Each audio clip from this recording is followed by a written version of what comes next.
Hello and welcome to the newsroom. I am Tamilore Akinkolie, and these are the stories we're following at the moment.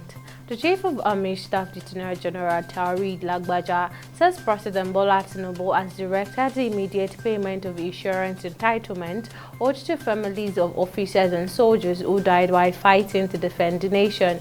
Lagbaja said the welfare of troops and their families was of paramount importance and pledged to consolidate all existing welfare arrangements to enhance the well-being of troops and their families to keep them focused on their tasks. The Chief of Army Staff urged Army personnel to continue to work with other security agencies to decisively deal with all security challenges facing the country. The House of Representatives have queried the National Emergency Management Agency (NEMA) over what it described as poor management of funds for vulnerable Nigerians across the internally displaced persons (IDP) camps in the country. The chairman of the House Committee on Emergency and Disaster Preparedness, Joseph Bassi, frowned on the shortage of distribution of food and non-food materials to vulnerable Nigerians across the IDP camps.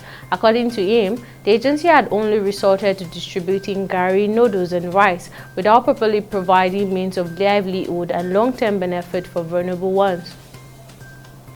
The National Coordinator of the National Mental Health Program at the Federal Ministry of Health, Tunde Ojo, has said that the treatment gap in mental health cases is about 90%. In commemoration of the 2023 World Suicide Prevention Day in Abuja, Ojo said the Federal Neuropsychiatry Hospital in the country have increased from 8 to 10 in the last 2 years, and Nigeria has made progress in addressing suicide prevention and the mental well-being of the population. The Minister of Industry, Trade and Investment, Doris Uzoka Anite, says Nigeria is exploring ways to improve trade and investment relations with India, even as effort in wooing various Indian entrepreneurs who are already doing business in Nigeria is still ongoing. Speaking during a bilateral meeting with the Indian Minister of Commerce and Industry, Doris said Nigeria has also signed an agreement between the Nigerian Ministry of Communication, Innovation and Digital Economy and the Indian Ministry of Electronics and Information Technology, and the country has also secured investment commitment for multinationals.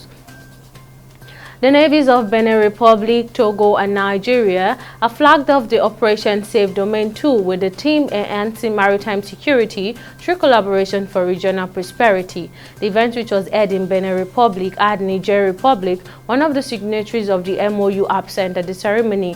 According to the Director of Multinational Maritime Coordinator Center Zone E, Commodore Anidi Ibok, the agreement is to enable the navies of each country to fight criminal elements without any border restrictions. Then Ukrainian President Volodymyr Zelensky has said electronic financial declaration by officers should immediately be available to public, vectoring a law that triggered an outcry across Ukraine.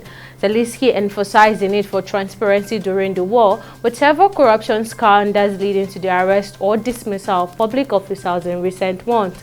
More than 80,000 Ukrainians last week signed a petition asking Zelensky to veto a law that would restore mandatory asset declaration for officials but keep them out of public eye for another year. And in sport, Ultimate Fighting Championship boss Dana White has confirmed that Israel Adesanya will be given a rematch against Sean Strickland after losing his middleweight belt to the American on Sunday morning at Kudos Arena in Sydney, Australia. Strickland left the octagon without a mark on his face, while Adesanya suffered a swollen eye and bloodied lip as a result of his loss. Adesanya will have the chance to avenge the defeat and win back his middleweight world title, as White confirmed the second fight between the pair. And that's all on the newsroom. Join us at the top of the hour for more stories.